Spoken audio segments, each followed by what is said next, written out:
de tes négos là. Franchement, tu peux être fier de tes négos. Ils bossent, ils sont présents, ils sont là, ils sont réactifs, c'est top.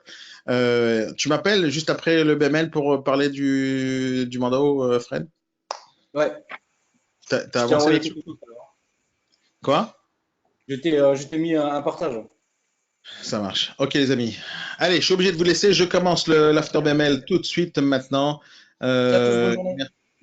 Passez à Bonne tous une très journée. bonne journée. Alors, quand je passe du B-Morning à l'after, pas besoin, mince, pas besoin de me dire que vous vous déconnectez parce que sinon ça sert à rien. Déconnectez-vous, dites au revoir avec un petit comme ça, un petit bisou en face de loin et c'est top.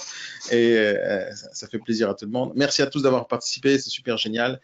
Et moi je continue mon after BML. Bonjour à toutes et à tous. J'espère que vous allez tous très très bien ce matin. Alors pour ceux qui sont en live maintenant, qui ont suivi, salut Anne-Marie. Pour tous ceux qui sont en live en ce moment même sur notre podcast qui est sur Spreaker en temps réel en live, ou pour tous ceux qui nous suivent nos replays. Alors, je vous dis à tous bonjour. Alors, c'est quoi l'After BML? Je fais un tout petit rappel. De 8h30 à 9h30 tous les matins, il y a le B-Morning Live. Le B-Morning Live, c'est quoi? C'est des séances de coaching collective où tout le monde, tous nos négociateurs de l'école IBS Formation qui peuvent se connecter, venir nous poser des questions. Et on va essayer de les aider dans leurs problématiques au quotidien, dans leur vie de négociateur. Et donc, l'After BML, c'est quoi? C'est un résumé de tout ce qui se passe au B-Morning le matin. Et donc, ce matin, c'était pour moi assez intéressant. En fait, ça arrive toute ma vie. Depuis que je forme des négociateurs, j'ai toujours en face de moi le même état d'esprit que j'essaye d'aider à corriger. Et l'état d'esprit, c'est quoi? C'est où est-ce que je vais choisir mon secteur de boulot? Où est-ce que je vais bosser? La majorité des négociateurs qui aujourd'hui travaillent sur le marché ont décidé d'aller travailler dans des réseaux mandataires, par exemple, qui ont décidé de travailler de chez eux. C'est pas grave du tout de travailler de chez soi. C'est pas grave du tout. C'est même génial de travailler de la maison. Il n'y a pas de souci avec ça. Mais quand on n'est pas guidé, quand on ne nous donne pas des conseils, le réflexe numéro un d'un négociateur, lorsqu'il a décidé de travailler à la commission en tant qu'entrepreneur, en tant qu'agent commercial, il va décider d'une manière, enfin, par instinct, par réflexe, dire voilà, j'habite quelque part, dans une ville, quelque part en France, peu importe le nom, mais en tout cas, c'est pas dans une grande ville, je suis quelque part en Dordogne, quelque part à Le Bosque, ou je sais pas, dans des endroits assez bizarres. Et ce matin, on parlait de l'Odève, par exemple, des villes que je connais même pas de nom, c'est-à-dire j'en sais rien, d'accord euh, et donc, c'est des villes qu'on ne connaît pas. Et donc, j'habite là-bas, je vis bien là-bas, j'ai peut-être ma belle maison avec une piscine, j'ai mes voisins, j'ai mes copains, ils sont tous autour de moi et j'ai envie de travailler dans l'immobilier. Alors, je décide de travailler juste en bas de chez moi et je décide de choisir mon secteur à 10 km autour de chez moi parce que j'ai une voiture sympa qui roule, j'ai pas envie de dépenser trop d'essence, j'ai pas envie de faire trop d'efforts, j'ai pas envie de trop perdre du temps dans les bouchons parce qu'il y a quand même un avantage à Internet, il y a quand même un avantage à travailler en tant qu'indépendant. Il y a un avantage, c'est que j'ai pas de patron et je fais ce que je veux. Et donc, si j'ai envie de décider de travailler de chez moi, je travaille de chez moi. Et si j'ai envie de travailler autour de chez moi, je travaille autour de chez moi. Et donc, qu'est-ce que les gens font? D'accord? Ben, ils vont pas chercher très loin, ils descendent de chez eux. Ils ont imprimé sur Vistaprint des cartes de visite, ils ont imprimé des flyers sur leur propre imprimante et ils se baladent autour de chez eux en se disant, moi j'habite ici, j'ai acheté mon appartement ou ma maison il y a longtemps, je vois pas pourquoi quelqu'un l'achèterait pas. Et je vois pas pourquoi il n'y a pas quelqu'un qui chercherait un bien ici. Et donc il y a sûrement du business. Alors, attention, attention, ceci est une alerte qui pourrait faire du mal à certaines personnes et qui pourrait se vexer ou qui pourrait faire peur. L'immobilier, ça marche. Ça, c'est certain, on peut faire beaucoup d'argent dans ce métier, mais pas partout. Donc, il n'y a pas du business partout. Quand on fait de l'immobilier en tant que négociateur, je ne dis pas qu'en tant qu'investisseur, on ne peut pas acheter n'importe où. Quand on est négociateur, nous, ce qu'on veut, c'est vendre régulièrement et souvent.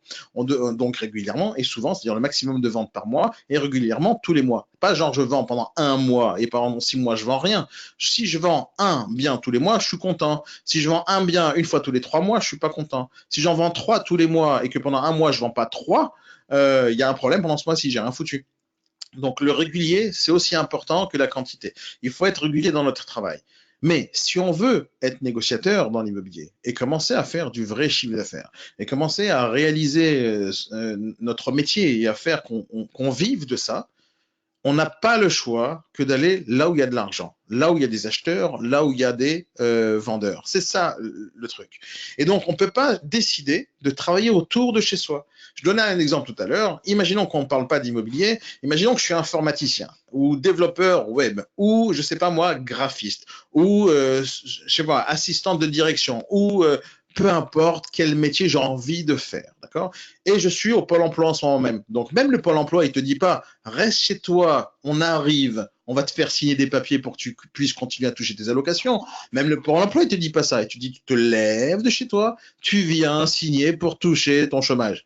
Donc, même toi, pour toucher le chômage, tu vas te déplacer pour aller toucher le chômage. Tu vas au Pôle emploi, tu dis, écoutez, je suis toujours en recherche d'emploi, etc., etc. Et tu vas faire le déplacement.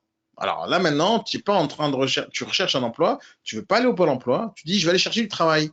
Mais qu'est-ce que tu fais si tu cherches du travail réellement en tant que, je sais pas moi, quelqu'un qui devrait être au Pôle emploi, mais tu es motivé, tu dis, j'ai un métier, je sais faire des choses, j'ai envie de chercher du boulot. Qu'est-ce que tu fais? Tu te lèves le matin à 9 heures, tu descends de chez toi, tu prends l'ascenseur ou tu descends à pied, ça dépend dans quel appartement tu es, tu descends et tu descends de chez toi et tu tapes aux portes des gens, tu dis, t'as pas du boulot? Est-ce que c'est ça que vous allez faire? On va pas taper chez le voisin, je suis développeur web, je vais pas aller dans la brasserie d'en face, dans une ville, dans un petit village de 2000 habitants pour savoir si le gars il a pas besoin d'un développeur web. On va pas faire ça. Si je suis comptable, je vais pas aller dans la petite boulangerie, tu as besoin d'un comptable. Non, on va pas faire ça, ça n'existe pas. C'est-à-dire les gens quand ils cherchent du travail, ils vont pas descendre de chez eux et chercher du boulot juste en bas. Sauf s'il veut faire un boulot qui est, allez, je suis boulanger, j'ai envie de travailler dans une boulangerie. Oui. Mais dans les boulots normaux, en tout cas ceux qui sont proches de l'immobilier, où on a besoin d'être là où il y a du business, eh ben, on ne va pas descendre de chez soi et aller chercher du boulot en face de chez soi. On va tout simplement faire un petit détour, on va prendre cette petite voiture, on va prendre le métro, on va prendre le RER, on va faire la route vers une ville, là où il y a des gens. Là où il y a des gens qui se baladent dans des routes et dans des rues avec des voitures, avec des feux rouges, avec des klaxons. Là où il y a du business, en fait. On va aller là où il y a du travail. Et donc, tous ceux qui décident de travailler de chez soi en pensant que l'argent, il est chez soi, ben, c'est faux. Sauf si ton business est sur Internet. Si ton business est sur Internet, c'est une autre histoire. Tu peux le faire de toute la planète. Mais quand tu es dans l'immobilier, tu dois aller et suivre une règle universelle. Et cette règle est universelle parce qu'elle est universelle. Cette règle s'appelle l'offre et la demande. On ne peut pas aller bosser dans un secteur où il y a trop d'offres. Et dans des petits villages, vous allez vous rendre compte qu'il y a trop d'offres. Il y a trop de biens à la vente. En général, quand est-ce qu'on va s'éloigner d'un secteur, c'est-à-dire que comment tu vas décider de ne pas travailler dans un secteur d'après la difficulté que tu as à prendre des mandats. Plus c'est facile de prendre des mandats, plus tu dois te barrer de ce secteur. En fait, tu dois partir en courant. Si tu tapes à la porte des gens en prospection de terrain, en prospection téléphonique, tu appelles, bonjour monsieur, je vous appelle pour l'annonce. Ah, vous êtes une agence immobilière? Merci de m'avoir appelé, je vous attendais, ça fait 5 ans. Si jamais c'est ça la réaction que vous avez lorsque vous démarchez au téléphone et les gens vous attendent, ils veulent vous donner le mandat. Alors là, vous dites, excusez-moi, j'ai dû me tromper, c'est un mauvais numéro, excusez-moi, je vous rappellerai plus jamais. Tu raccroches et tu appelles ailleurs. Parce que si les gens sont trop vendeurs, c'est-à-dire qu'ils ont du mal à trouver des acheteurs. Et donc, s'ils ont du mal à trouver des acheteurs, toi, tu auras du mal à vendre le bien. Il faudra absolument brader l'affaire. Et même si tu brades l'affaire, ça ne veut pas dire que quelqu'un voudra l'acheter. Donc, le secteur que tu dois choisir en tant que négociateur, ça doit être le secteur le plus difficile pour toi à démarcher. Pas parce que c'est difficile pour toi de démarcher en général, parce que si c'est difficile pour toi de démarcher en général, c'est difficile en général. On dit que c'est et ce que je te dis, c'est de choisir les secteurs où c'est le plus difficile de démarcher en général, pour tout le monde. Dire, dès que tu es dans un endroit, je te donne un exemple, Paris, tu essaies de démarcher un vendeur à Paris, il te raccroche au nez, même il t'insulte. Parce qu'il n'a pas besoin de toi. Pourquoi il n'a pas besoin de toi? Parce qu'il a mis son annonce sur le bon coin, il a déjà mis l'appel. Donc il n'a pas besoin de toi. Mais toi, par contre, tu vas tout faire pour signer un mandat avec lui. Tout faire. Parce que quand tu signes un mandat à Paris, alors c'est très difficile de prendre des mandats à Paris, mais quand tu le signes, tu peux être certain que tu l'as vendu l'affaire. Parce que 2 minutes plus tard, tu as des appels. 2 minutes plus tard, tu as des gens qui vont te l'acheter ton affaire. Avec une commission, sans commission, ils vont te l'acheter. Parce que c'est très demandé. Maintenant, si tu vas en Dordogne et tu prends un appart, une maison dans un endroit en plein milieu de la forêt et tu essayes de vendre cette affaire, qui va acheter là-bas? Qui a envie d'acheter là-bas? Qui a envie d'acheter dans des villes que personne ne connaît le nom? Qui a envie d'acheter là-bas? Donc, il faut aller chercher à travailler dans les villes qui sont très demandées. Et comment on sait les villes qui sont très demandées? C'est simple, il y a 10, 11 villes en France qui sont très demandées. Et les noms, j'ai même pas besoin de te les citer, tu les connais déjà. Montpellier, Toulouse, Bordeaux, Paris, Lyon, c'est des noms connus. À partir du moment où c'est des noms connus, t'as pas besoin de réfléchir. Est-ce que tu y vas ou pas? Oui, tu y vas. Tu veux savoir quelle est la ville la plus intéressante? Tu regardes l'équipe de foot. Ah non, il y a des villes où l'équipe de foot, elle ne représente pas grand-chose. Hein. J'y connais pas grand-chose en foot, mais il y a des villes où il faut pas y aller parce qu'il n'y a pas de business en général là-bas. Mais quoi qu'il arrive, tu regardes les grandes villes de France, tu regardes où les grosses sociétés sont implantées, tu regardes où les grosses entreprises fonctionnent. Un exemple aussi assez sympa, tu regardes, et ça c'est un indice très puissant, et je vous conseille de regarder, vous allez sur Google et vous cherchez agence immobilière. Et vous êtes sur Google Maps, hein, vous cherchez agence immobilière. Et si jamais, alors normalement, Google va vous sortir des petits points rouges comme ça, là où il y a des agences immobilières. Si vous recherchez comme ça, agence immobilière, vous allez regarder sur Google Maps dans votre secteur. Alors vous mettez agence immobilière et votre code postal, hein, votre ville. Et vous allez voir combien de petits points rouges il y a autour de la ville où vous habitez. Et vous allez tout simplement vous concentrer là où il y a le plus de points rouges possible. Alors, il faut faire gaffe parce que dans les petits points rouges de Google, des fois, ils mettent les mandataires et les négociateurs indépendants comme si c'était une agence. Donc, le but, c'est de regarder les gros points rouges. Les gros points rouges, c'est les agences immobilières et les autres sont les négociateurs indépendants. Donc, faites gaffe. Regardez là où il y a les plus gros points rouges possibles. Donc, en gros, plus il y a d'agences dans ce secteur, plus ça veut dire qu'il y a du business. Pourquoi? Il y a une règle de base. Si jamais vous inventez un produit, vous créez un service, et vous créez un service tellement innovant, à votre avis, hein, c'est un produit tellement innovant, et vous regardez autour de vous, et vous vous dites, ah mais il n'y a pas de concurrence, c'est génial, j'ai aucun concurrent, il faut que je fonce. Si vous regardez un produit, et que vous voyez que depuis un certain temps, il n'y a pas de concurrence, et depuis que vous avez eu l'idée, il n'y a toujours pas de concurrence, vous pouvez vous dire, par réflexe, ah, c'est une bonne idée, il faut que je la lance. Mais ça, c'est votre premier réflexe. Mon premier réflexe à moi, c'est de vous dire, s'il n'y a pas de concurrence, ça veut dire qu'il n'y a pas de business. La majorité des choses qui ont été inventées aujourd'hui et que vous pensez vous inventer, elles ont déjà été réfléchies par des milliers de personnes. La différence, c'est qu'il y en a une personne qui a décidé de le faire. Mais la majorité des bonnes idées ont déjà été pensées. Et donc, quand on regarde un restaurant de sushi, il y en a plein qui se sont ouverts. Une pizzeria, il y en a des millions qui sont ouverts. Il y a plein de restaurants de kebab. Pourquoi? Parce qu'il y a de la demande. Donc, un gars, il dit, ah, si lui, il marche, moi, je marchais aussi. Et donc, on parie, on fait un pari pas très risqué d'ouvrir quelque chose qui fonctionne dans la rue d'à côté et je vais l'ouvrir dans la rue d'à côté en essayant de faire mieux. Quand il y a un marché concurrentiel, ça veut dire qu'il y a du business. Il n'y a peut-être pas de la place pour tout le monde, mais il y a de la place quand même. Mais si jamais tu crées quelque chose dont tu n'as aucun concurrent, d'abord réfléchis, pourquoi il n'y a pas de concurrent? Pourquoi il n'y a pas de concurrent sur ton secteur? S'il n'y a pas de concurrent, c'est qu'il n'y a pas de business. Ça, c'est le premier réflexe. Alors peut-être que c'est tellement innovant et génial ce que tu as inventé que les gens n'y ont pas réfléchi encore. Mais ça arrive très rarement. Il y en a un comme ça, une fois tous les 10 ans, 20 ans. Il y a un Facebook, il y a un Google, il y a un Twitter. Il n'y en a pas des milliers qui ressemblent à ça. Et les bonnes idées sont copiées au final. Mais les bonnes, excellentes idées, le mouton à 5 pattes, il y en a un de temps en temps. Et quand tu travailles, toi, dans ton secteur, tu n'es pas le mouton à 5 pattes. Tu es un parmi 200 000 négociateurs sur le marché immobilier français. Donc, commence pas à réinventer la roue et à se dire, moi, je vais travailler dans cette ville où il y a 200 habitants et je vais faire du business à mort. Non, il n'y a personne qui va acheter chez toi. Il n'y aura personne, oublie. Donc, au lieu d'aller chercher un endroit où il n'y a personne, va chercher un endroit où il y a une quantité astronomique de concurrents. Parce que plus il y a de concurrents, plus ça veut dire qu'il y a assez de gens qui ont réfléchi, est-ce que c'est un bon endroit pour s'installer? Et s'ils ont réfléchi que c'est un bon endroit pour s'installer, apparemment, ils ne sont pas tous débiles.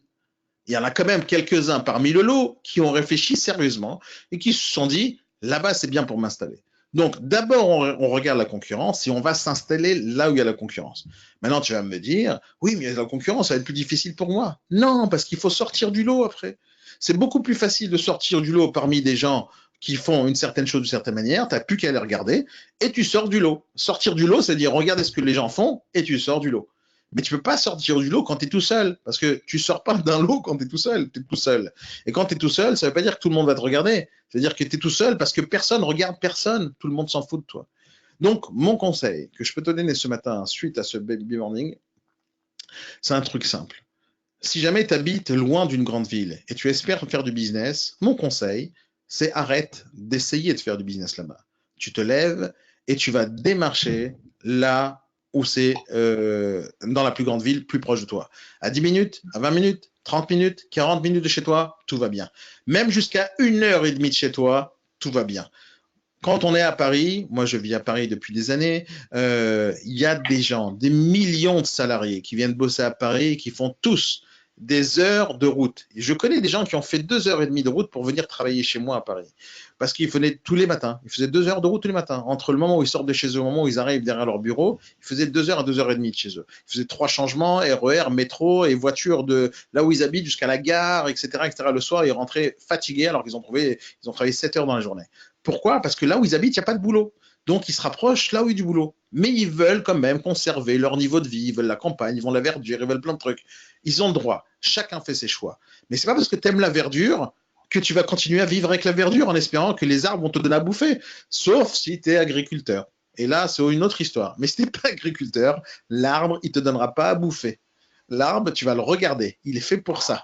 Au pire, un arbre, ce qui se passe, c'est qu'on le prend, on le détruit, on en fait des pages. Mais même ça, moi, je ne fais plus. Non, mais moi, je fais plus. Moi, je suis 100% dématérialisé pour éviter de tuer des arbres et voir des pandas se balader devant chez moi. Donc, moi, je suis très écolo. Mais si tu habites loin parce que tu as envie de garder ta petite piscine, ta petite verdure, tu as le droit. Sauf, ne t'attends pas à faire des ventes. Ne t'attends pas à ce qu'il y ait du business. Ne viens pas m'appeler au téléphone, Daniel, j'arrive pas à faire des ventes. Où t'habites? J'habite dans un petit village, il y a mamie là-bas qui vend et un truc qui vend. Ben, je peux pas t'aider, mon gars.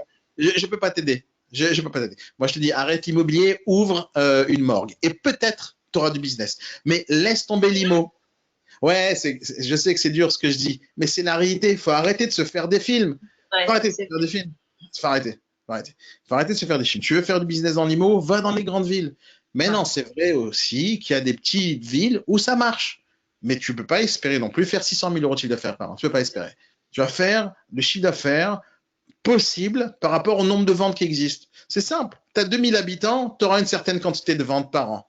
Tu auras 10 000 habitants, tu auras 5 fois plus de ventes par an possible. Tu as 100 000 habitants, tu as 50 fois plus de ventes possibles. C'est pas trop compliqué à comprendre. Mais non, les 50 ventes de plus supplémentaires dans une plus grande ville, elle va se diviser par rapport à la concurrence. Et si toi tu veux te battre, bah faut te battre. Tu pousses avec les coudes et tu y vas. Mais c'est ça qu'il faut faire. Donc, si jamais vous ne faites pas de business chez vous, là où vous êtes, d'abord réfléchissez, est-ce que vous êtes dans une grande ville? C'est pas compliqué. Tu regardes, ça marche pas, il n'y a pas besoin de réfléchir longtemps. Pour résumer, je vous dis un truc, ne réfléchissez pas. Vous bougez vos fesses, vous vous levez et vous vous barrez pour aller bosser loin. Vous barrez, vous allez bosser dans les grandes villes. C'est pas très compliqué à comprendre ça. Maintenant, vous allez voir aussi qu'il y a des gens qui vont vous mentir sur ce sujet. Et je dis bien que ceux qui vous disent l'inverse de ce que je dis, ce sont des menteurs. Il y a des gens, et ça arrive très souvent, je ne vais pas citer de nom du tout, mais il y a des gros réseaux, etc., qui vont essayer de vous recruter pour vous dire venez bosser de chez vous, vous allez faire de l'argent, etc. Et ils vous disent nous on a une politique où on a envie de mailler tout le territoire. Ouais, c'est vrai. Leur idée est bonne pour eux uniquement. Ils veulent avoir des négociateurs partout. C'est leur idée, c'est leur envie. Mais est-ce qu'ils ont pensé à vous une seule seconde? Non. Parce qu'ils vont dire travaille de chez toi, comme ça tu auras ton secteur à toi. Mais c'est complètement faux. Tu as un secteur vide avec personne. Super. Ouais. J'ai l'exclu sur mon secteur. Ouais, mais il n'y a personne. Mais c'est pas grave. J'ai l'exclu quand même. Super. Je suis tout seul. On sent, ça sert à rien. Et donc, ils vous mentent sur cette histoire-là. L'immobilier, ça marche. Pour tout, pas pour tout le monde et pas n'importe où. Donc, le n'importe où, on peut le régler. D'accord? Barrez-vous de là où vous êtes si ça ne fonctionne pas et rapprochez des grandes villes. Ça ne marche pas pour vous, même dans les grandes villes, c'est peut-être pas fait pour vous ce métier. Mais là, c'est une autre histoire. Est-ce qu'on vous a bien appris le métier? Est-ce qu'on vous a bien expliqué? Est-ce que vous avez bien accompagné? Est-ce que vous avez mis tous les efforts nécessaires pour y arriver? Ça, c'est encore une autre question. Mais voilà, ça, c'était le sujet du jour. C'est un super sujet. C'est un sujet très important. Moi, l'indice que je peux vous donner tout de suite maintenant, sans réfléchir très longtemps, parce que c'est l'indice qui marche pour la plupart du temps, plus c'est difficile pour vous de démarcher. Alors, quand je dis plus difficile pour vous pour démarcher, je pars du principe que vous avez appris le démarchage, vous savez prospecter, vous savez ce qu'il faut faire, vous savez ce qu'il faut dire. Donc, à partir du moment où vous êtes bon là-dedans, commencez à réfléchir à l'indice. Et l'indice, c'est je démarche dans un certain secteur pendant un certain temps et je vois si c'est facile ou pas pour moi. Si c'est facile pour moi, je m'éloigne. Je vais aller me rapprocher de la plus grande ville à côté. et je regarde si c'est plus difficile. Si c'est plus difficile, super, je vais essayer un peu plus loin. Plus c'est difficile, plus ça va me faire entrer de l'argent plus tard. Pas maintenant tout de suite, parce que ça va être difficile de prendre des mandats. Mais on est certain que lorsqu'on fait entrer des mandats, on les vend. Parce que notre business, c'est pas pour faire entrer des mandats. Il n'y a personne en France, dans l'immobilier, qui est payé à la rentrée de mandat. Personne. Tout le monde est payé à la sortie du mandat. Donc la quantité de mandats que vous faites rentrer, j'en ai rien à faire. Je vous donne une dernière anecdote, après je vous laisse. C'est qu'une fois, il y a une négociatrice qui a voulu venir bosser chez moi. Et si elle m'écoute maintenant, elle va se reconnaître. Je ne vais pas dire son nom. Mais elle est venue, elle m'a démarché sur Internet, elle m'a dit, Monsieur Nadjar, j'ai envie de bosser chez vous. Elle a dit, super, venez me voir. Sachez que je suis une négociatrice exceptionnelle. Super, génial. Moi, je suis une championne de la rentrée de mandat. Bah, c'est top. Et elle me dit, j'ai 120 mandats en ce moment même. 120 mandats. Et je lui dis, écoutez, vous êtes super génial, mais rappelez-moi dans 2-3 mois, dès que vous aurez plus rien. Parce que moi, j'ai pas besoin de gens qui font rentrer des mandats. J'ai besoin de gens qui font sortir les mandats. Et je raccroche. Elle me rappelle 3 mois plus tard. Elle dit, Monsieur Nadjar, vous êtes trompé sur moi. Pourquoi vous êtes trompé? Vous avez tout vendu? Non, j'ai maintenant 250 mandats. Mais vous êtes débile ou quoi? Vous avez pas pigé le truc? J'ai pas besoin de vous, ça sert à rien. Ça ne sert à rien. Vous avez 250 personnes que vous avez déçues. J'ai pas envie de vous prendre. Vous allez me foirer tout le pays. À cette vitesse, vous n'allez pas bosser. Et ce que je lui ai proposé, par contre, je lui ai dit, et si je vous embauchais pour prendre des mandats pour les autres négociateurs? Et là, c'était une autre idée parce qu'elle pouvait faire du démarchage téléphonique. Mais l'idée de prendre des mandats pour prendre des mandats ne sert à rien. Ne sert à rien. Ça sert à rien. Il faut aller prendre un mandat et le vendre. C'est tout ce qu'il faut chercher à faire. Parce qu'à la fin du mois, c'est avec ce mandat qu'on va payer la baguette à la boulangerie et c'est avec ça qu'on remplit notre caddie, pas avec des bouts de papier. Si jamais vous êtes capable, par contre, de vous balader à Franprix, juste en bas de chez vous, vous venez avec un paquet de mandats, tu dis, j'ai acheté du ketchup, je vais voir combien tu as de mandats, j'en ai 5, c'est bon. Si ça marche, ben, vous me dites, moi je prends cette technique et où je vais venir faire mes courses à Franprix et ça c'est une autre histoire. Mais non, ça marche pas. Personne vous paye, vous donne du ketchup ou une baguette en contrepartie de 5 mandats signés. Personne. Tout le monde s'en fout de vos mandats, votre bout de papier. Des fois, la signature du mandat sur le papier, elle coûte plus cher que le mandat lui-même. Vous avez dépensé de l'argent sur le mandat. Et si vous achetez à la librairie des mandats Tissot, par exemple, c'est 1,20 € ou 1,50 € le mandat, c'est déjà trop cher. C'est plus cher qu'une baguette. Et vous pouvez pas la manger, cette feuille. Donc, ça sert à rien. Ça sert à rien. Concentrez-vous sur la vente du mandat au lieu de se concentrer sur la prise de mandat. Oubliez tout le reste. Les amis, merci à vous tous de m'avoir écouté. Salut à tous ceux qui ont participé. Merci Sabrina, merci Sandrine, merci Anne-Marie qui ont su rester avec moi dans l'heure. Ciao. Bye bye. J'espère de vous avoir aidé. J'espère vous avoir donné une bonne motivation à bouger vos fesses. Et voilà, c'est tout pour